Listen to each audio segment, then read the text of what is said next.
বিশ্বাস করে না তারা কিছুতেই বাংলাদেশের উপদেষ্টা হইতে পারে না, বাংলাদেশের মন্ত্রী হইতে পারে না, বাংলাদেশের নেতৃত্ব আইলে তাদেরকে বলতে হবে তারা অন্য কোনো দেশের এজেন্ট। আমি খুব ক্লিয়ারলি বললাম তারা অন্য কোনো দেশের এজেন্ট। এবং যারা মুক্তিযুদ্ধের এত বড় ত্যাগকে, বাঙালি জাতির হাজার বছরের শ্রেষ্ঠ অর্জনকে যারা সমর্থন করে না, তাদের পূর্বপুরুষের রক্তে কালি মাছ। তাদের পূর্বপুরুষরা মুক্তিযুদ্ধে হেরে গেছে বলেই সেই পূর্বপুরুষের রক্তের বা হেরে যাওয়ার প্রতিশোধ দেওয়ার জন্য প্রতিহিংসা পরায়ণ হয়ে তারা এই কথা বলছে। কারা বলছে আমরা দেখতে পাচ্ছি, কিন্তু আমরা এখনো ধৈর্য ধরতে চাই। আমি জাতীয়তাবাদী দলের মুক্তিযোদ্ধারা, জাতীয়তাবাদী মুক্তিযুদ্ধ দল ঢাকার প্রেস ক্লাবে বিশাল একটা মুক্তিযোদ্ধা সমাবেশ করেছে এবং সেখান থেকে মেজর হাফিজউদ্দিন বীর বিক্রম সহ, জয়নাল আবদিন সহ, আমি সহ, আমরা সবাই, সাবেক এমপি এবং বিরোধী দলের নেতা হারুনুর রশিদ সহ, আমরা সবাই একযুগে বলেছি মুক্তিযুদ্ধ যারা বিশ্বাস করে না তারা ৭১-এর রাজাকারের বংশধর, এরা আলবদরের বংশধর, এদের এই দেশে শাসন করার বা রাজনীতি করার কোনো ধরনের অধিকার নাই। আমরা এই কথা খুব সুস্পষ্ট ভাবে বলতে চাই। আমি আপনাকে খুব পরিষ্কার ভাবে বলি, ৭১-এর মুক্তিযুদ্ধের সঙ্গে যারা এই মুক্তিযুদ্ধের তুলনা করে, আমি ওই দিন আমার বক্তৃতায় বলেছি বিড়ালকে দেখতে কিন্তু বাঘের মতোই দেখা যায়, বলা হয় বাঘের মাসি নাকি বিড়াল। ৭১-এর মুক্তিযুদ্ধ হলো বাঘ, আর ২৪-এর যে যুদ্ধ যেটা চায় তাইলে আমি বলবো এটা হলো বিড়াল। বাঘ আর বিড়াল এক জিনিস না। এক, ২ নম্বর হলো এরা কারা, যারা বলে যে ২৪ তারিখে তারা মুক্তিযুদ্ধ করেছে এবং সেই মুক্তিযুদ্ধের ভ্যানগার্ড ছিল ছাত্র শিবির। আমি বলবো ছি, আমি যদি জানতাম ছাত্র শিবির ওই ৫ই আগস্টের সংগ্রামের ভ্যানগার্ড, আমি যাইতাম কিনা ১০০০ বার চিন্তা করতাম। যদিও শেখ হাসিনার শাসন সম্পর্কে আমার সাংঘাতিক ধরনের তার শাসনকে উৎখাত করার জন্য আমার সাংঘাতিক প্রচেষ্টা ছিল, তারপরে শিবির যে আন্দোলনের ভ্যানগার্ড, এটাই যদি সত্য হয় তাহলে সেই আন্দোলনে আমি ছিলাম না, বাবা আমি নাই, বা যদি গিয়েও থাকি সেটা আমার ভুল হয়েছে বলে আমি মনে করি। সেই আন্দোলনের ভ্যানগার্ড ছিল বাংলাদেশের জনগণ, হাজার হাজার লাখ লাখ মানুষ যারা এসেছে, তারা এরা না, তারা এসেছে একটা আমি কি বলবো, প্রতীকী একটা নেতৃত্বের মধ্যে দিয়ে। বলা হয়েছে ছাত্ররা নেতৃত্ব দিচ্ছে, কেউ দেখতে চায় নাই কোন ছাত্ররা নেতৃত্ব দিচ্ছে, শুধু জানছে ছাত্ররা ডাক দিয়েছে, লাখে লাখে মানুষ এসেছে। ওই যে ১৫ বছরের শেখ হাসিনার বিরুদ্ধে মানুষের যে সাংঘাতিক ধরনের রাগ, ঘৃণা, কারণ ৩টা ইলেকশন, ১৪ সন, ১৮ সন এবং ২৪ সন। ১৪ সনে শেখ হাসিনা বিনা ভোটে ক্ষমতায় গেল, ১৫টা সিট উনি নিজে নিয়ে নিলেন বিনা ভোটে। তারপরে ১৮ সনের দিনের ভোট রাতে করলেন মানুষে বলে এটা নিশিরাতের ভোট হলো। তারপরে ২৪ সনে আমি আর ডামির ভোট হলো। এটাতে মানুষ এত বেশি রাগান্বিত ছিল, এত বেশি শপথে বলি আনছিল যে আজরাইল আসলেও শেখ হাসিনাকে আমরা তাড়াই দিব না।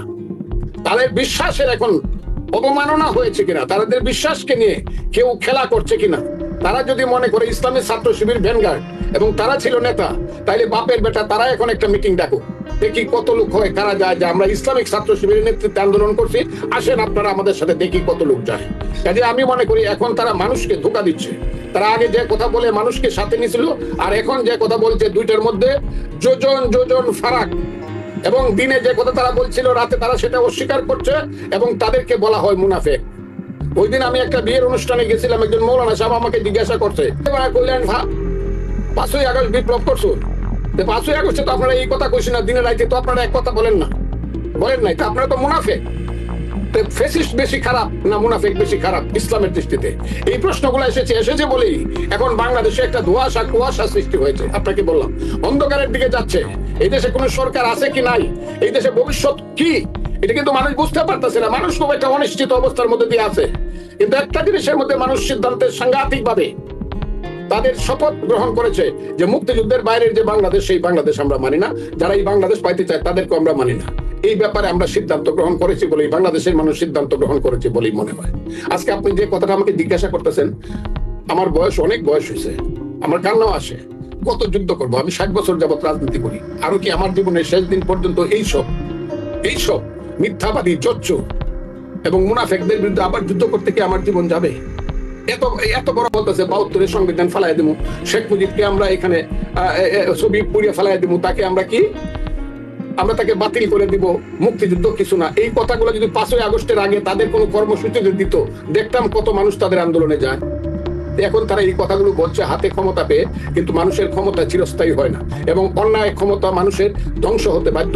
তারা ধ্বংস হবে যারা এইসব মিথ্যা কথা বলছে। শুনেন, প্রত্যেকটা যে কোনো কঠিন সমস্যার সমাধান, প্রতি মুহূর্তের সমস্যার সমাধান খুব দ্রুত হয় না। একটা জিনিস এক জায়গাতে চলে গেছে, এটার বিরুদ্ধে আস্তে আস্তে মানুষ আবার এবং দেশটাকে যারা মনে করতেছে যে এটা একটা ওয়ারান রাজত্ব, এটা একটা ফেলুলের, যারা মনে করতেছে তারা খুব ভুল করতেছে। এইসব ছেলেপেলেরা, এদের কোনো পূর্ব ইতিহাস নাই, বর্তমান ইতিহাস নাই।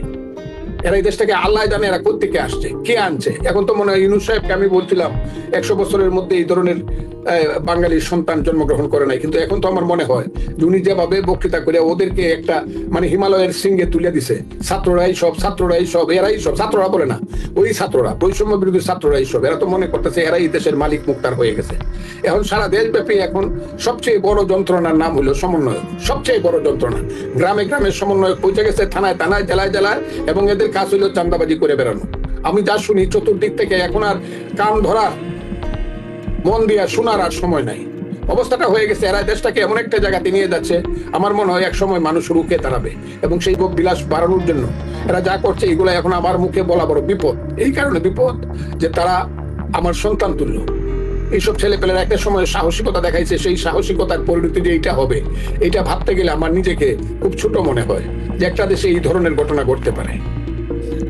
হ্যাঁ, আমার মনে হয় না, শুধু আমি এখন বিশ্বাস করা শুরু করছি তাদের পিছনে স্বাধীনতা বিরোধী শক্তির কালো হাত আছে, এবং তারাই তাদেরকে সাহস দিয়া এই জায়গাতে নিয়ে যাচ্ছে, যেটা এই দেশের জন্য সবচেয়ে দুর্ভাগ্যের ব্যাপার হয়ে যাবে, সবচেয়ে দুর্ভাগ্যের। এবং দেশটা এমন একটা জায়গাতে যাবে, আমি আর এখন এটা চিন্তা করতে পারতেছি না। তারা যদি এই পথে চলতে চায়, মুক্তিযুদ্ধের বিরোধী পথে, 71-এর পাকিস্তানি হানাদার আলবদর রাজাকারদের পথে যদি তারা চলতে চায়, তাহলে এই দেশে কিন্তু এমন ঘটনা ঘটবে যেটা আমি আর বলতে চাই না। এবং আমি তাদেরকে অনুরোধ করব, তোমরা বাবারা, তোমরা এই পথ থেকে ফিরে আসো। এবং ইউনূস সাহেবকে আমি অনুরোধ করি এবং করছিলাম বড় বিশ্বাস, আপনি দেশকে আর গৃহযুদ্ধের দিকে নিয়ে যায় না। আপনারা যে পথে চলতেছেন সেই পথটা কিন্তু বাংলাদেশের ধ্বংসের পথ। এই পথে কিন্তু গত 54 বছর যাবৎ স্বাধীনতা বিরোধীরা চলছে, তারা কোনো নিজেদেরকে তারা প্রতিষ্ঠিত করতে পারে নাই। এখন আপনাদের ছত্রছায়া 5ই আগস্টের আন্দোলনের একটা কথা বলে, একটা বাহানা করে আপনাদের ছত্রছায়া এখন স্বাধীনতা বিরোধী শক্তি বাংলাদেশের মুক্তিযুদ্ধের উপরে প্রতিশোধ নিতে যাচ্ছে। সেই প্রতিশোধের স্পৃহার পথ থেকে আমি মনে করি ইউনূস সাহেব, আপনি তাদেরকে বিরত করতে পারেন, এবং বিরত না করলে পরে সমস্ত দায়ী আপনি হবেন কিনা নিজে চিন্তা করে দেখবেন। কথাটা খুব বোঝার চেষ্টা করেন। এখন তো নির্দিষ্টভাবে বলা হচ্ছে 71-এর মুক্তিযুদ্ধ এটা হলো সেপারেশন ওয়ার, এটা রিয়েল মুক্তিযুদ্ধ না। রিয়েল মুক্তিযুদ্ধ নাকি 47 এবং 24। তারা এখন বলে, এখন তো এটা তারা সামনে আসছে এইভাবে, অর্থাৎ স্বাধীনতা বিরোধী শক্তি ডাইরেক্টলি সামনে আসতে চাচ্ছে, এটি আমার মনে হচ্ছে। ওই যে ইউনূস সাহেব অনন্তকাল ক্ষমতায় থাকবে, এই যে শিশু বাচ্চাগুলাকে নিয়ে এবং বড় বড় কথা বলবে, যারা মেম্বার চেয়ারম্যানের মতো ভোট পাবেন একটা ইলেকশনে দাঁড়াইলে, যাদের রাজনীতির কোনো ইতিহাস নাই, ফেলবে ইলেকশন কবে দিবেন কোন, নাইলে রাজপথ থেকে উঠবো না, ইলেকশন কিন্তু দিতে হবে। এখন ছাত্ররা বলতেছে, ছাত্রদের পিছনে একটা কালো শক্তি আছে, একটা কালো হাত আছে, কথা তো বললাম। এরা কিন্তু গত 54 বছর যাবত নিজেদের সেই পরাজয়ের প্রতিশোধ নেওয়ার জন্য স্বাধীনতা বিরোধী শক্তি চেষ্টা করছে, পারে নাই। এখন এসে তারা একটা সুবিধাজনক জায়গায় দাঁড়াইছে, কাজে তারা জয় লাভ করে ফেলছে, এটা বলা ঠিক হবে না। একটা ব্লাফের মধ্য দিয়ে, একটা মুনাফিকের মধ্য দিয়ে একটা জায়গায় এসে দাঁড়াইছে, কিন্তু সবটা জয় করে ফেলছে, এটা বলা ঠিক হবে না। মুক্তিযুদ্ধ বাদ দিয়ে বাংলাদেশ মানুষ মানবে না, আমি আপনাকে এই কথা খুব পরিষ্কার ভাবে বলতেছি। বাংলাদেশ মুক্তিযুদ্ধের পথে থাকবে, নির্বাচন দিয়ে ক্ষমতাকে জনগণের প্রতিনিধিদের হাতে তুলে দিতে চায়, একটা ফেয়ার ইলেকশনের মাধ্যমে অন্তত তারা সেফ একটা এক্সিট পাবে। আর যদি অনন্তকাল থাকতে চায় কূটকৌশল করে, বিভিন্ন ধরনের অপবাদী কথা বলে, অপবাদ দিয়ে বিভিন্ন ধরনের রং তামাশা করে বা তৈরি করে, যদি ক্ষমতায় বেশি দিন থাকতে চায়, ক্ষমতাকে দীর্ঘায়িত করতে চায়, তাহলে আগের যারা এইসব করছে তাদের যে পরিণতি হয়েছে, তাদের পরিণতি ভিন্ন কিছু হবে বলে মনে করি না। জনগণ তাদেরকে ওই শিক্ষাটাই দিবে। এমন জটিল এবং কঠিন, যেটা আমাদের ভারপ্রাপ্ত চেয়ারম্যান জনাব তারেক রহমান বারবারই বলছে, যে যারা সোজা মনে করতেছেন বিএনপি যে এটা মানে কলা দিয়া দুধ খাওয়ার মতো সহজ, এত না।